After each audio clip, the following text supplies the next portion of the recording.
और चलिए अब खबर विस्तार से देखते हैं। सबसे पहले बड़ी खबर सुशांत मामले में मिल रही है, वो आपको बता देते हैं। मुंबई में रिया चक्रवर्ती के घर पर एनसीबी की टीम ने छापामार कार्रवाई की है। रिया सैमुअल मिरांडा के घर पर यह छापा मारा गया है और रिया शोभिक ड्रग केस पे छापामार कार्रवाई चल रही है। एनसीबी की 5 सदस्यीय टीम ये छापा मारने पहुंची है और जांच पड़ताल इस वक्त चल रही है। दस्तावेज खंगाले जो रखे हैं, इस वक्त ये बड़ी खबर निकलकर सामने आ रही है। रिया के घर पर टीम पहुंची हुई है और ड्रग मामले में जांच पड़ताल में जुटी हुई है। ड्रग्स चैट मामले में रिया चक्रवर्ती के घर पर एनसीबी की टीम ने छापामार कार्रवाई की है। ये बड़ी खबर इस वक्त निकलकर सामने आ रही है। और ज्यादा जानकारी के साथ इस वक्त हमारे सहयोगी अमित हमारे साथ जुड़ गए। अमित, क्या ताजा अपडेट?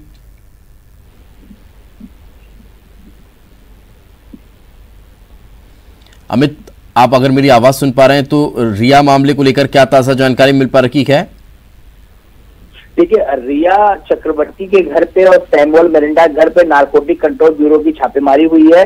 दरअसल सुबह 6:30 बजे जो है अचानक अधिकारी जो है पहुंचते हैं। पहले एक महिला अफसर को जो है ऊपर भेजा जाता है, बताया जाता है कि एनडीपीसी एक्ट के तहत जो है ये कार्रवाई होगी और आपके घर पे सर्च किया जाएगा और जो स्थानीय पुलिस है उसे भी जो है इन्फॉर्म कर दिया जाता है। और पिछले 1 घंटे से लगातार जो है अंदर छापेमारी चल रही है। चूंकि एनसीबी ने कल 2 आरोपियों को 2 दिन पहले गिरफ्तार किया था, जैद और बासित। उसके बाद एक चैट सामने आई थी जैद की, बासित की और शौविक की। बासित ने ही शौविक को जैद से मिलवाया था। उसके बाद जो है ड्रग्स की डील, ड्रग्स के बारे में जानकारी की चैट सामने आई और यहाँ पर शौविक ने सैमुअल मिरांडा को जैद से बात करने के लिए कहा था। फोन पे उनकी बातचीत हुई थी, 3 बार कॉल किए गए थे।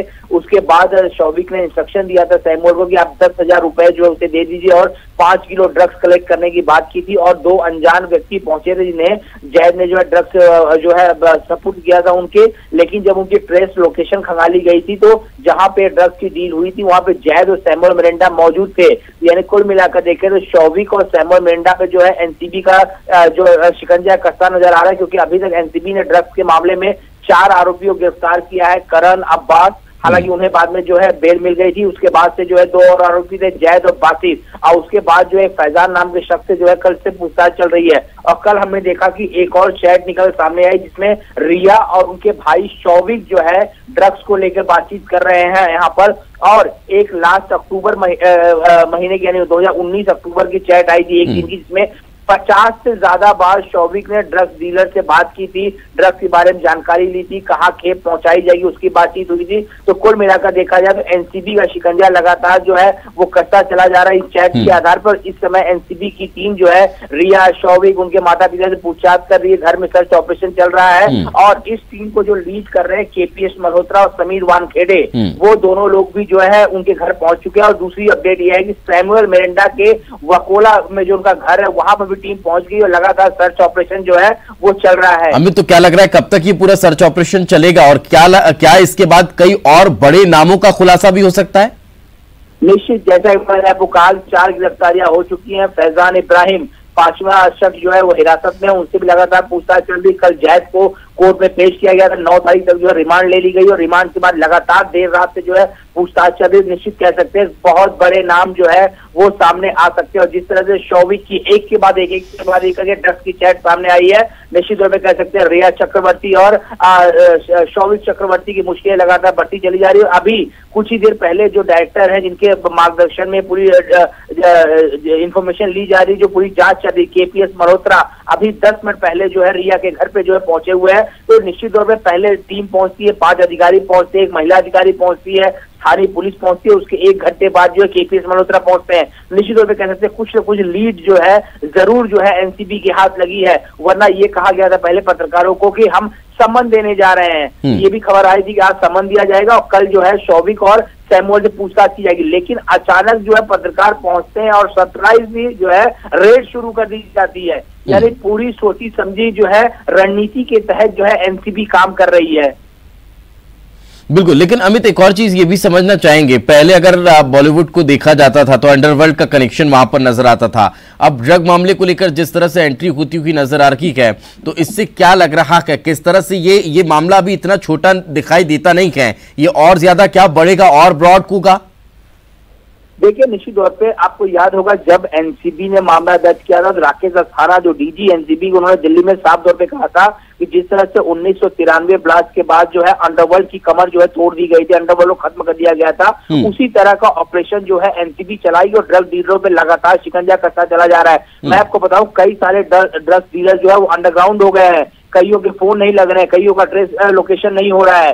तो ये बहुत ही बड़े पैमाने पे जो है एनसीबी की छापेमारी चल रही है। अभी हमने देखा कि 2 दिन पहले जो है गुजरात से भी एक शख्स को जो है 3.5 किलो ड्रग्स के साथ जो है वो गिरफ्तार किया गया। तो एक के बाद एक कार्रवाई अगर सामने आ रही है, और चूंकि इसमें चैट, हमारी केपीएस मल्होत्रा से भी बात हुई थी, जो डायरेक्टर है एनसीबी के, जिनके मार्गदर्शन में पूरी कार्रवाई हो रही है, उन्होंने कहा कि ये चैट ही बहुत बड़ा आधार है। कि शौविक की जैद की चैट सामने आई, शौविक की रिया की चैट सामने आई, शौविक की अक्टूबर 2019 की चैट सामने आई। इन चैट के आधार पर जिस तरह से 4 आरोपियों को गिरफ्तार किया गया है, सबसे बड़ा हथियार माना जा रहा है और इसी के आधार पर अब लगातार ताबड़तोड़ कार्रवाइयां देखने को मिल रही है। बहुत बहुत शुक्रिया इस तमाम जानकारी के लिए हमारे साथ। के बाद एक बार फिर आपका स्वागत है और खबर रायपुर से। छत्तीसगढ़ में कोरोना का कहर लगातार जारी है। प्रदेश में 2284 कोरोना के नए मामले सामने आए गए हैं।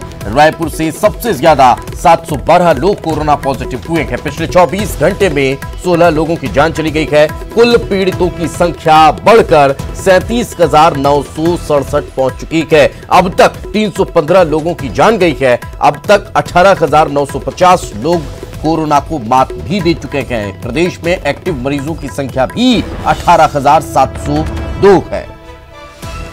तो वहीं बिलासपुर में भी कोरोना की रफ्तार लगातार जारी है। 140 नए कोरोना संक्रमित पाए गए हैं। मरीजों की संख्या में लगातार इजाफा हो रहा है। तो इतना ही नहीं, कोरबा में भी स्थिति कुछ इसी तरह की है। कोरबा में कोरोना ब्लास्ट लगातार जारी है। गुरुवार को 68 कोरोना पॉजिटिव पाए गए हैं। रिकॉर्ड टूटता हुआ नजर आ रहा है। एडीएम का वाहन चालक भी कोरोना पॉजिटिव निकला है। कुल कोरोना संक्रमितों की संख्या यहां पर 886 पहुंच चुकी है। तो कोरोना संक्रमण के मामले में राजधानी रायपुर टॉप जो है वो बनती हुई अब नजर आ रही है। 13,690 मरीजों के साथ पहले स्थान पर है। 3,867 मरीजों के साथ दूसरे स्थान पर दुर्ग है। 2,752 मरीजों के साथ तीसरे स्थान पर है राजनांदगांव। तो ये लगातार अब अलग अलग आंकड़े निकलकर सामने आ रखे गए और ये इस बात को स्पष्ट कर रखे गए कि ये पहले, दूसरे, तीसरे पायदान पर है। और ज्यादा जानकारी के साथ हमारे सहयोगी अवधेश जुड़ चुके हैं। अवधेश, ये फर्स्ट, सेकंड, थर्ड जो है वो किसी अच्छाई में नहीं बल्कि कोरोना संक्रमण के मामले में है, जो इस बात को स्पष्ट करता है कि लापरवाही किस हद तक है। बिल्कुल, देखिए, बिल्कुल आपने सही कहा कि राजधानी रायपुर सहित प्रदेश भर में 2 दिनों तक लगातार 2200 से ज्यादा मरीजों का सामने आना और उसके बाद राजधानी में लगातार पिछले 15 दिनों से सबसे ज्यादा मरीजों का मिलना बताने के लिए काफी है कि स्थितियों को सामान्य होने का भले कितना भी दावा कर लिया जाए, मगर धरातल पर स्थितियां सामान्य नहीं है। जिस तरह से संक्रमण का दर बढ़ता जा रहा है, न केवल राजधानी रायपुर में बल्कि दुर्ग में राजनांदगांव, बिलासपुर और रायगढ़ जैसे, कोरबा जैसे जिलों में भी लगातार संक्रमितों की संख्या बढ़ते जा रही है। एक बड़े आंकड़े की ओर छत्तीसगढ़ बढ़ता हुआ नजर आ रहा है कि 37,000 कुल मरीजों की जो संख्या है वो 37,000 को पार किया जा चुका है, जबकि एक्टिव मरीजों की संख्या भी 17,000 के पार है, जो बताने के लिए काफी है कि अभी भी अगर समय रहते आमूलचूल परिवर्तन के साथ, कड़े कदम के साथ अगर कुछ ठोस पहल नहीं किए गए तो आने वाले समय में स्थितियां और भी ज्यादा बदतर होगी। क्योंकि न केवल गली मोहल्ले में बल्कि शासकीय कार्यालयों से लेकर निजी फर्मों तक में कोरोना के दस्तक के बाद लोगों के मन में अब दहशत साफ तौर पर देखने को मिल रहा है। बिल्कुल, चलिए, बहुत बहुत शुक्रिया इस तमाम जानकारी के लिए।